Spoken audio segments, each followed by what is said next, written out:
गांव में चाउमीन का चलन अभी अच्छे से नहीं आया था, लेकिन सुरेश शहर से चाउमीन बनाना सीख कर गांव में ठेला लगाता है। अरे ये केचुआ है क्या भैया? कैसे खाया जाता है? अरे नहीं नहीं, ये चाउमीन है। चाउमीन शहर में खाया जाता है। कितने की दे रहे हो सुरेश? 10 रुपए की प्लेट भरकर। तभी वहां शहर से पढ़ा एक लड़का आता है। जरा एक प्लेट चाउमीन तो देना। सुरेश उसे चाउमीन देता है। उसे चाउमीन खाता देख गांव वाले भी उससे चाउमीन ले लेते हैं और खाने लगते हैं। अरे वाह सुरेश भैया, कमाल की बनाए हो। 2 प्लेट मेरे बच्चों के लिए भी पैक कर दो। बस फिर क्या था, सुरेश का ठेला लगता है और चाउमीन खरीदने वालों की लाइन लग जाती है। तभी वहां से गांव का साहूकार होकर गुजरता है। और ये क्या भीड़ लगी है? लगता है झगड़ा हो गया है गांव में। चलूं मैं अभी तो मजे ले लूं। अरे कहाँ है, इतनी भीड़ लगी है यहाँ? लड़ाई हो गई है क्या? अरे साहूकार साहब, ना ना ना, कोई लड़ाई ना हुई है। ये तो सुरेश की दुकान है चाउमीन की। हम लोग चाउमीन खाने आए हैं, आप भी खाइए ना। साहूकार चाउमीन खाता है और सुरेश की तरफ देखता है, जो सारे दिन के पैसे गिन रहा होता है। अरे सुरेश, क्या लागत है इस काम की? अरे साहूकार जी, आप अब आए हैं तो ये पूरे 10,000 रुपए ले जाइए, जो पिछले साल शहर जाने से पहले आपसे लिए थे ना। लागत तो क्या कहे, जो आपने दिया था उसी में सीखा भी है और दुकान भी खोल ली। अरे पैसे इतने जल्दी क्या जरूरत थी? कैसे जरूरत नहीं थी साहूकार जी, इतना मोटा ब्याज कहाँ से भरते। साहूकार को अब सुरेश की दुकान को हड़पने की लालच आ जाती है। नाना करते ये सारे दिन में 500 रुपए कमा ही लेता है। अरे गांव में ये ऐसे ही कमाता रहा तो कहीं ब्याज का काम ना शुरू कर दे। अरे भैया, कोई ना कोई जुगाड़ तो करना पड़ेगा। अब साहूकार घर आ जाता है और अपनी बीवी को सारी बात बताता है। हाँ जी, ये तो मैंने भी सुना है कि सुरेश के हाथ की चाउमीन नहीं खाई तो कुछ नहीं खाया। अरे हाँ हाँ, सही ही कहते हैं। मैं भी खा कर ही आ रहा हूँ। अरे भाग्यवान है, कितना अच्छा हो ना अगर वो पैसा हम लोगों को मिल जाए। क्यों? हैं? हाँ, वो तो है, लेकिन कैसे? हम लोगों को तो चाउमीन बनाना आता ही नहीं है। साहूकार और उसकी बीवी अब रोज चुपके से सुरेश के घर जाते हैं और खिड़की से उसे चाउमीन बनाते देखते। अब क्या था, दोनों को चाउमीन बनाना आ जाता है।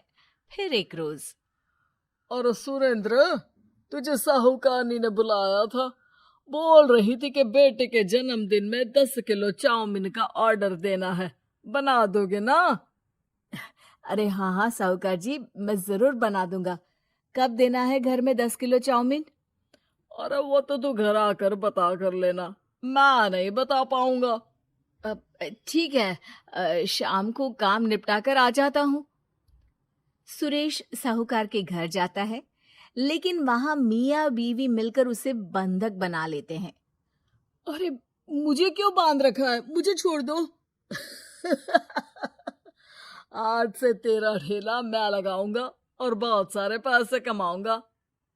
साहूकार एक आदमी को सुरेश की निगरानी में लगा देता है और वहां से चला जाता है। अगले दिन, अरे साहूकार जी, आप कब से चाउमीन बेचने लगे और अपना ये सुरेश कहाँ गया? और वो तो शहर गया है। उसका कोई काम निकल आया था। बोल रहा था कि जब तक वो ना आए तब तक मैं ही उसके ठेले का काम कर दूं। पैसे भी तो बहुत उधार ले रखे थे उसने। लगता है कर्जा भरने के डर से भाग गया है। अरे पर वो तो बोल रहा था कि उसने सारा कर्जा उतार दिया है, और वो क्यों भागेगा? इतना तो कमा रहा था। अरे मुझे क्या पता। अरे चाउमीन खाना है तो बोलो, नहीं तो भागो यहाँ से। अरे हाँ हाँ, दे दो दे दो। अब तो चाउमीन खाना पूरे गांव के लोगों के लिए आदत ही बन गया है। ना खाओ तो नींद ना आए। हाँ हाँ, तो लो और निकालो 50 रुपए। 50 रुपए क्यों? सुरेंद्र तो 10 रुपए में देता था। अरे वो पागल था, मैं थोड़ी ना हूँ। गांव वाले जिनको चाउमीन की लत लग गई थी वो करते भी क्या, दे दो और ये लो 50 रुपए। लेकिन फिर साहूकार उन लोगों को प्लेट में थोड़ी सी चाउमीन रख देता है। अरे ये क्या, पैसे 5 गुना ज्यादा और चाउमीन बस इतनी सी। अरे साहूकार साहब, भगवान से तो डरो। बस फिर क्या था, साहूकार की मन मर्जी चलने लग जाती है और गांव वाले करते भी क्या।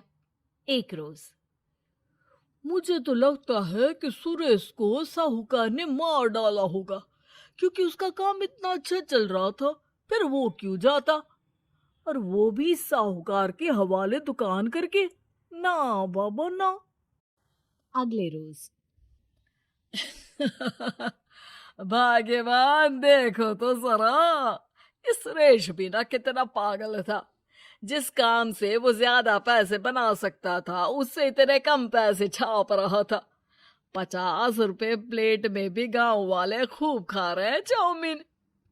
हाँ जी, और जितने में वो लोगों को 10 प्लेट खिलाता था। भर भर कर हम लोग उतने में 20 प्लेट बना रहे हैं, क्यों जी? वहीं सुरेश रोज भगवान से मांगता कि बस एक बार वो किसी तरह वहां से निकलने में कामयाब हो जाए, लेकिन उसकी हर कोशिश नाकामयाब होती। फिर एक दिन अरे भाग्यवान, ऐसा कुछ करो कि चाउमीन बनाने का खर्चा आधा हो जाए, जिससे हम लोगों को और मुनाफा हो। ना जी, मुझे तो कोई तरकीब ना सूझ रही। अरे सुनो, एक काम करते हैं।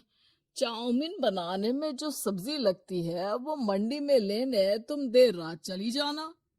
तब तक वो सारी सड़ी गली सब्जी जो दुकानदार वहीं फेंक जाते हैं वो उठा कर ले आना फ्री में।